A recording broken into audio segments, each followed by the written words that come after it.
Welcome back. Thank you very much for staying with us. Now, in a satirical column addressed to President Cyril Ramaphosa, Bhekisisa Mncube reflects on the president's negotiating skills and how he landed up with the cabinet he has.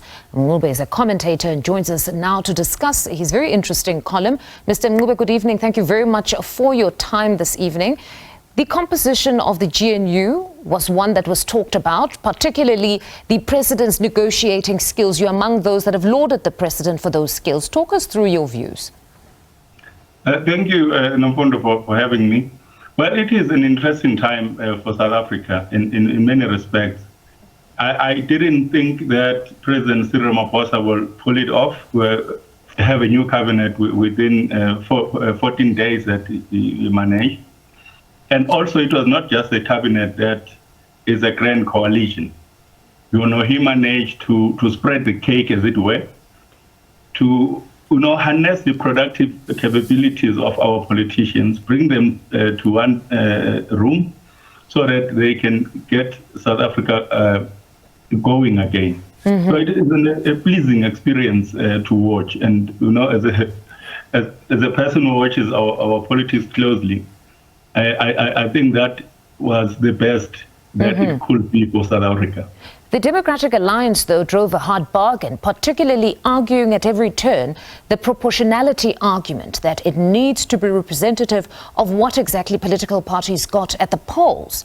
But nevertheless, with that proportionality argument, they still, to a certain extent, did not get that which was reflected, at least on the polls on their front. What did you make of that?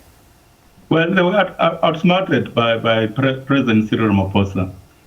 Remember, the president is the same guy who gave us the constitution, the new constitution in 1996, and the interim constitution in 1993.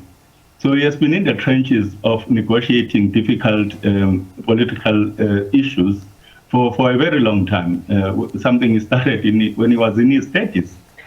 So we were lucky in the sense that the era of coalition occurred at a time that we had a person of his stature, a person of his leadership that is respected across the political divide. That is important in the situation where no one has a majority to govern.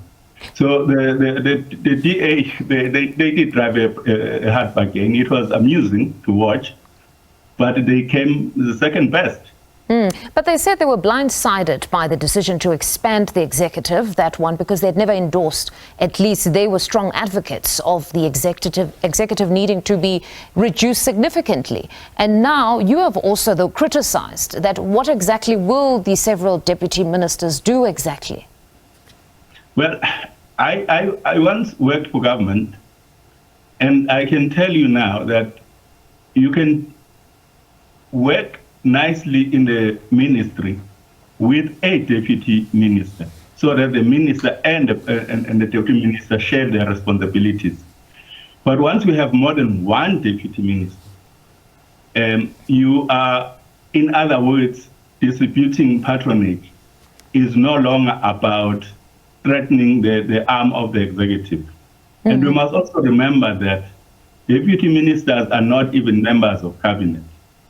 They hang around in the corners. We never see them taking tough interviews. We never see them opening, running water in some new project. I'm sure they'd take exception, they'd object there. They'd take exception that they do come and are part of very tough interviews and field very tough questions. Nevertheless, in as much as they don't get to act when the minister is away, but they would still probably say that they do come, because we've had a number of deputy ministers, be it water and sanitation or any other minister, deputy minister at that, they would be available to field those very tough questions. But my concern, or at least what your article speaks about at length, is the effectiveness, though, of the 43 deputy ministers in the new cabinet. Will they be effective according to you? I don't think so. You have 32 members of cabinet. You effectively need 32 deputy ministers. And anything over and above that, you are entering a space where we begin to say this executive is bloated. I remember a long time ago, international relations, when it was still called foreign affairs, used to have 2 deputy ministers for a very important reason that there is a lot of traveling into over 993 countries that are recognized by the United Nations. So there you can see the logic of having more than 1 deputy minister, so that the load can be shared, because it's quite a daunting prospect for. Could the same argument, pardon me for interjecting there, could the same argument not be made perhaps for finance, even police, that these are very important portfolios, so the added hands would be necessary? Not quite. What you need is a professional public service. A public service that can carry its own, even during the period of transition, where you do not have political heads to provide that executive authority. In South Africa, we are moving slowly towards that professional public service with all the new measures like the professionalization of public service policy that has been introduced. But we are not there yet. So having more executive hands at a political level is not what you need. You need more people, technocrats, who actually understand the sector, who can drive policy formulation, who can actually drive the implementation. That is where the devil is. And then what are your views, though, on the diversity or diverse political ideology that now forms part of the GNU? It's a beautiful, it defines what we have always said about South Africa. To say that South Africa, we are united in diversity. That becomes our strong point. Even if people who sell our country all over the world in terms of tourism, one of the things that we are always loaded by tourists is the diversity of the country, the range of languages, the range of experiences, the range of ideologies that now you have in one cabinet can only be good for a country. So it means there's really no one is going to fall asleep in cabinet. There's no one who's going to fall asleep in parliament, because you do not have the numbers. You need the strength of the argument, the superiority of ideas for you to be able to influence your peers in cabinet and in the legislature. You can no longer just rely on, I've got the numbers, so I'm going to get this thing passed. Because of that concentration, it makes us a potential success.